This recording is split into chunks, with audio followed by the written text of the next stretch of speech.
Hey friends! Welcome to Fan Fan Travels. Today, we are sharing our 4 days and 3 nights Bangkok itinerary.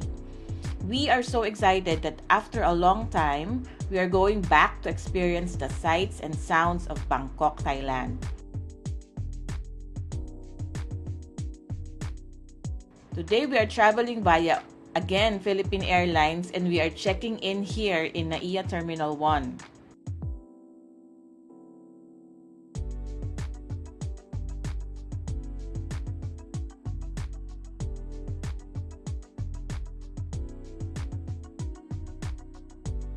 We are flying on business class, so we were given access to the new PAL Mabuhay Lounge here in Terminal 1.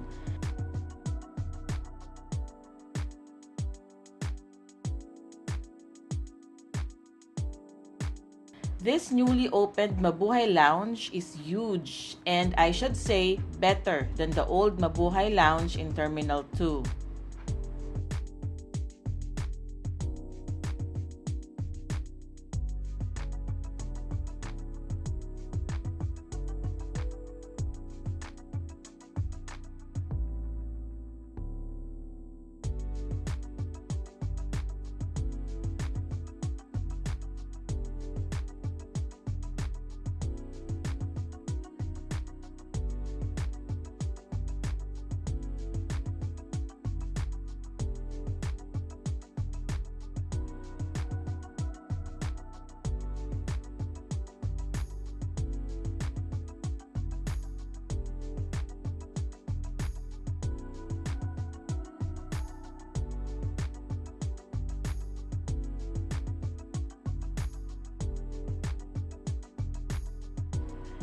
Boarding was super swift with no hassle. Hot meal was served on board and after less than 3 hours, we arrived in Bangkok.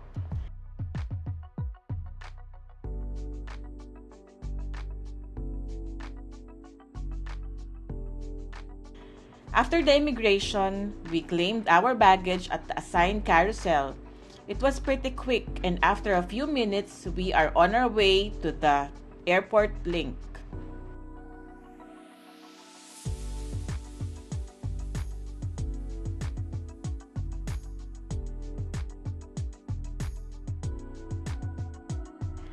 We are using the airport link to go from the airport to our hotel, the Baiyoke Sky Hotel.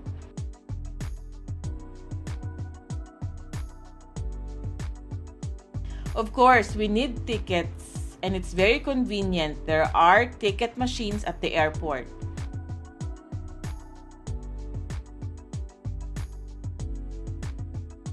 We paid 40 baht per person to Ratchaparok Station.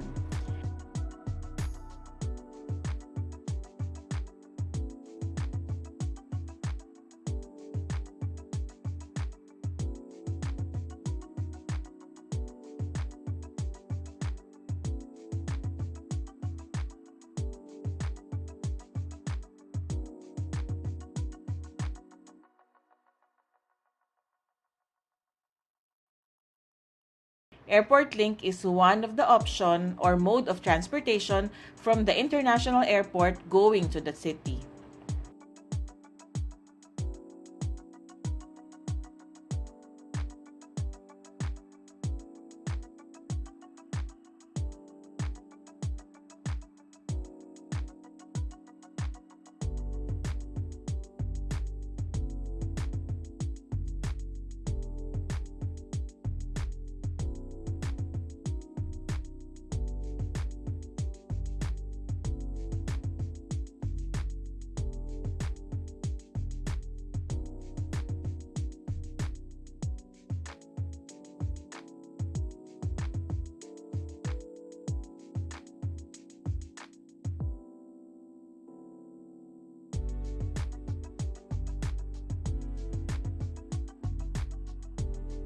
Our hotel is conveniently located at the heart of the Pratunam area.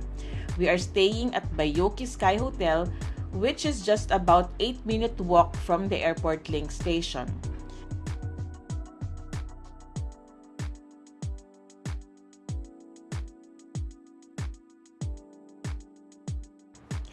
The proximity of hotel to airport link station is one of the factors we consider every time we book a hotel if we are traveling outside of the country.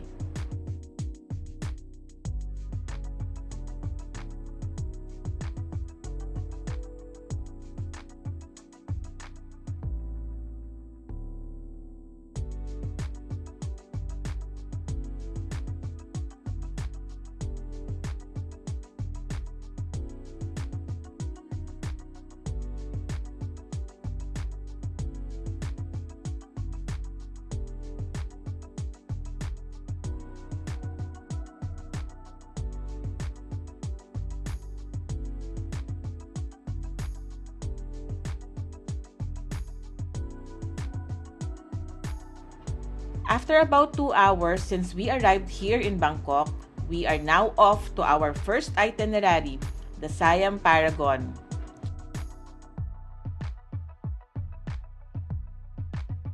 This commercial complex is just near Baiyoke Sky Hotel, probably around 10-minute drive without traffic. Baiyoke Sky offers free shuttle to Siam Paragon Complex.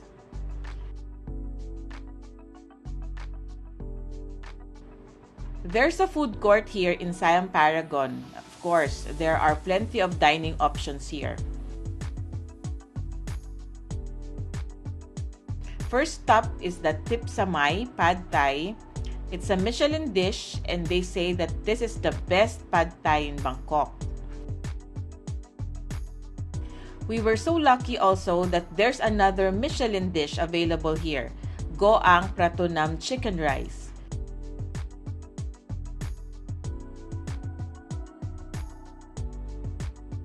Very nice, definitely good early dinner for us on our first day here in Bangkok.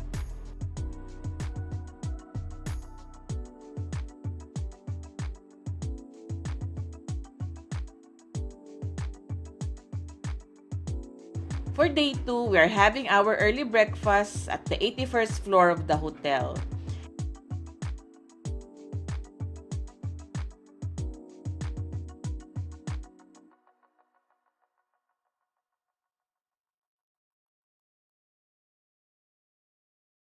You need to be early since most of the guests are expected to dine here.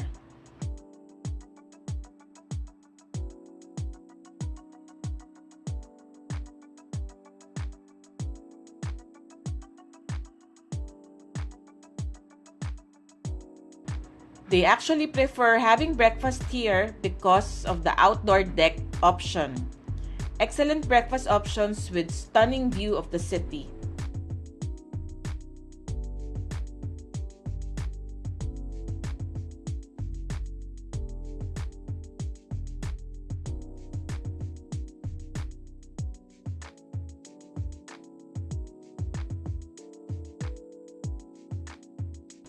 After our heavy breakfast, we got ourselves Grab and hurried to Siam Paragon again because this is the starting point of our countryside tour.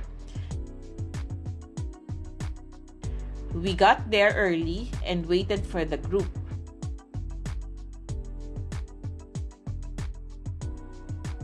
By the way, we booked this tour via Klook. We are so excited because this is the first time that we will get to experience the Thailand floating market. After about 2 hours, we arrived at the floating market. This is our first stop for today's tour.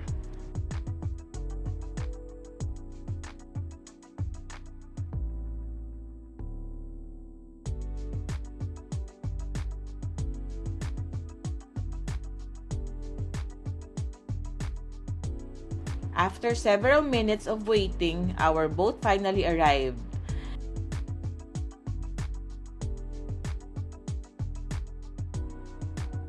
I was actually expecting paddle boats, but to my surprise, most of the boats here are already motorized.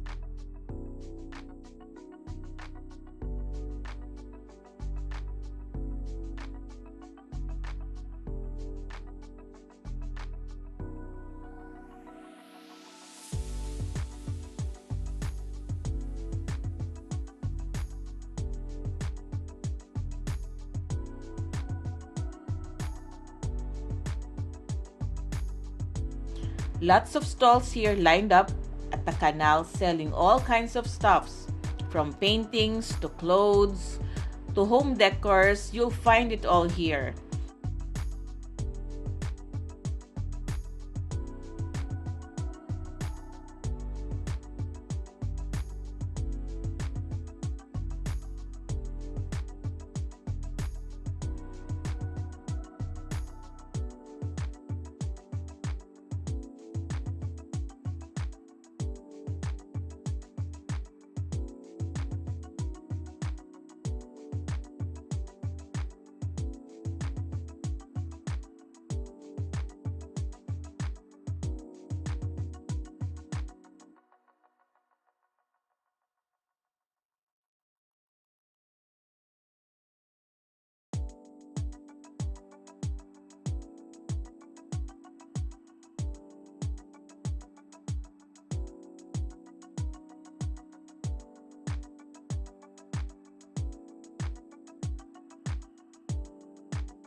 Just remember that you need to haggle and ask for discount.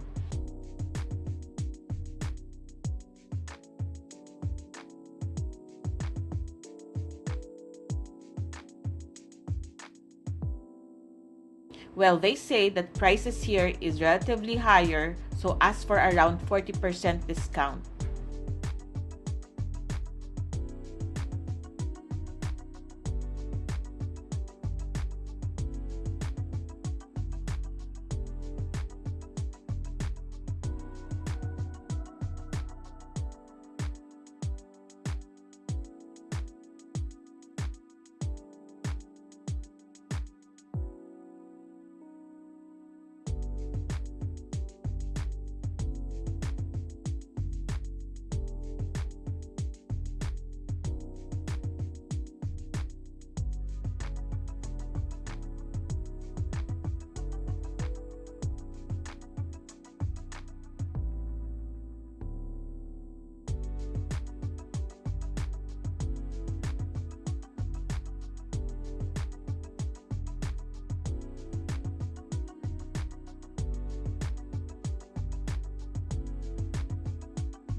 After a good tour on board the motorboat, we are off here at the original floating market site.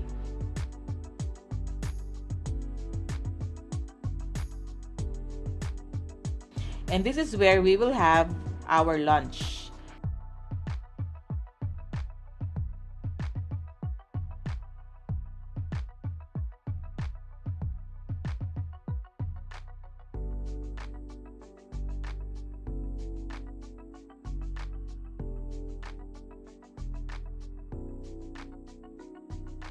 There are small restaurants here offering Thai dishes. And of course, since my favorite is pad thai, we got ourselves pad thai for lunch. So we will be having shrimp pad thai and chicken pad thai. For dessert, we also have Thai ice cream. Our second stop is the Railway Market Tour. This is close to the floating market and probably around 20 to 30 minute drive.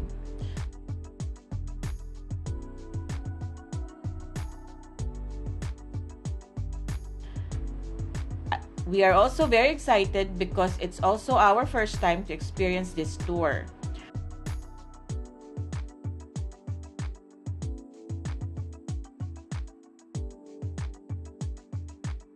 Today, the train is scheduled to arrive here at the market around 2:30 p.m.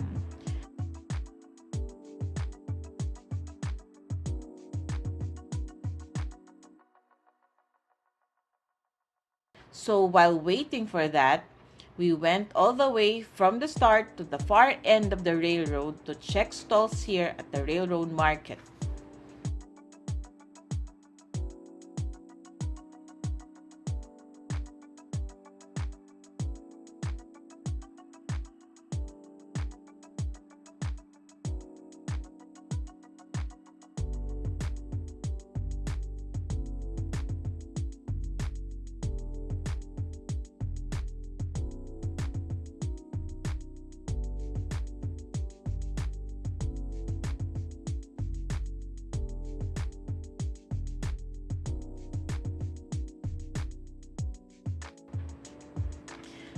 A few minutes before 2:30 p.m., we got ourselves a chair with a good view of the train passing the railway later. Well, this actually cost us 20 Thai baht, and almost all stalls here are renting out their front stall area.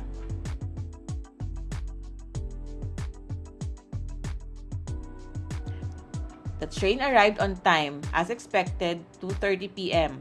After the train passed, stalls were transformed back as if nothing happened.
It was very tiring day, so after the railway market tour, we are off to go back to Bangkok.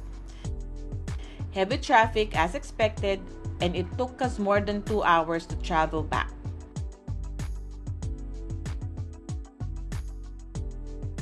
Our last stop for the day is the MBK Center. Well, the MBK is like Green Hills in Manila. Lots of bargain items here, from bags, shoes, watches, souvenir items, and everything. You can really find it here in MBK.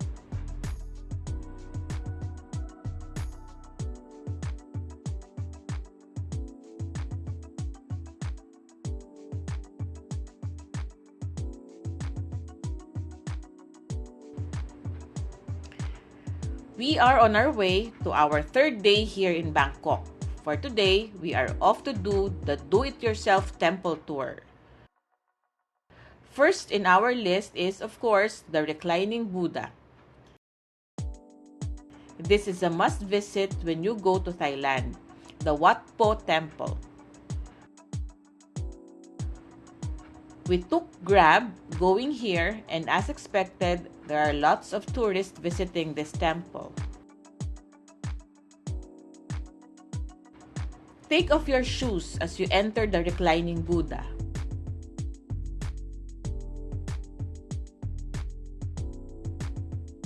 Photography is permitted, so you need to get a good spot inside so you'll have a nice photo of the entire area.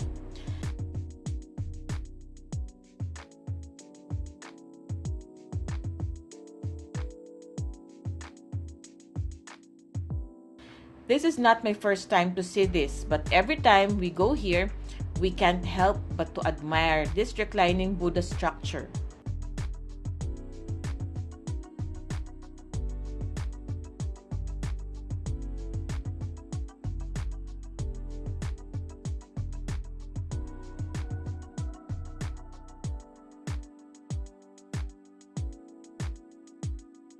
By the way, apart from the reclining Buddha, there are also several small Buddha in all forms here inside the Wat Po Temple. This temple houses the most number of Buddha images in Bangkok.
Now, we are on to the next temple, the Wat Arun Temple.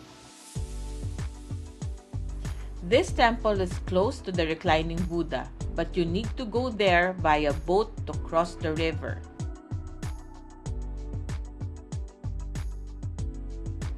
The boat terminal is a walking distance to the Wat Po Temple.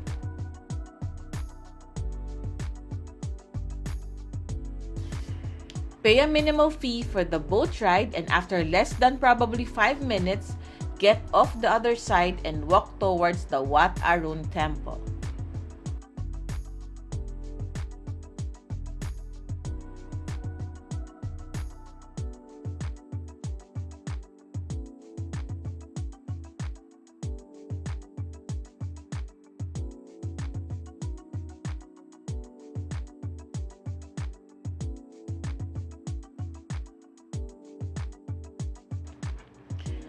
Wait till you see the amazing structure here in Wat Arun.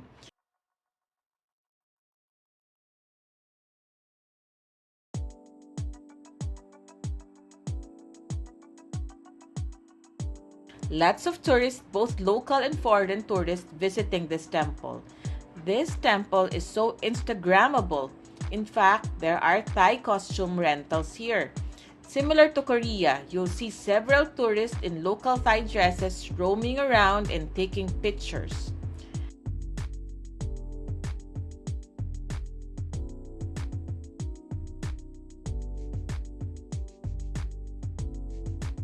Amazed with the intricate design of structures here. But make sure you have water and sunblock because you will literally feel the heat as you navigate and explore this area.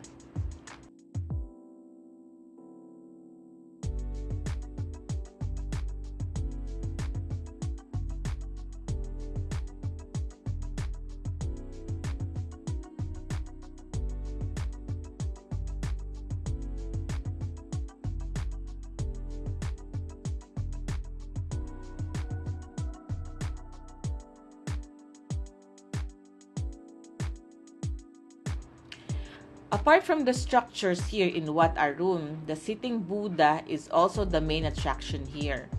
Photography inside the temple is also okay. Take off your shoes similar to the reclining Buddha as you enter the temple. The sitting Buddha is not as huge as the reclining Buddha in Wat Po. On our fourth day, we opted to go to the 78th floor of the hotel for breakfast. Same as our previous breakfast, make sure to get Thai barbecue. A plus factor for booking Baiyoke Sky Hotel is the free of charge visit to the Baiyoke Sky Hotel's 360 degrees outdoor observatory deck.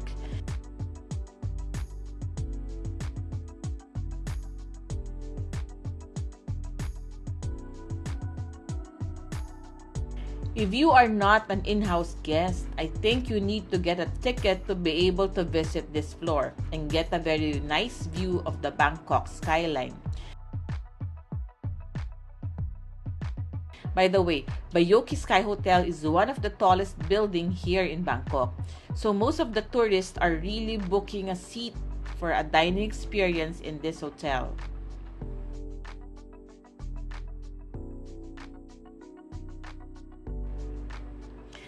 Time flies and we are now ready to fly back to Manila.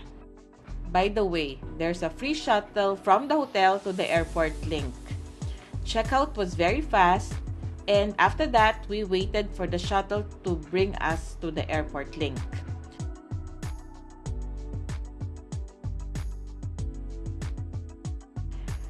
We are flying back to Manila from Bangkok via Philippine Airlines.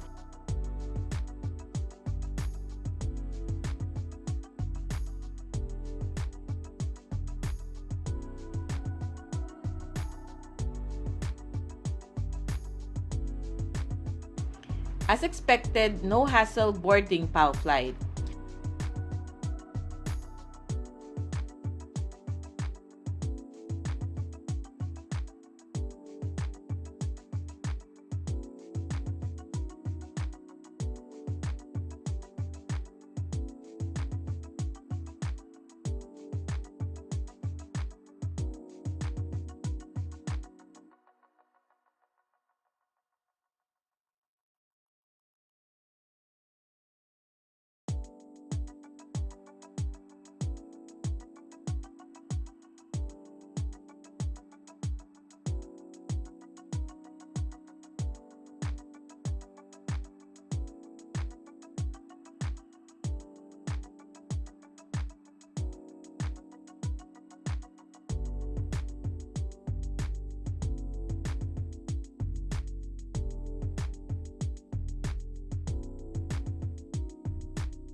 We had another great time in Bangkok.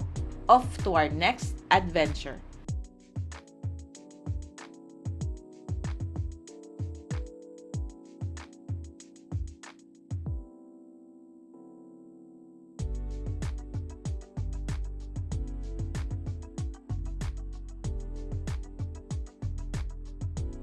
That's all for now, friends.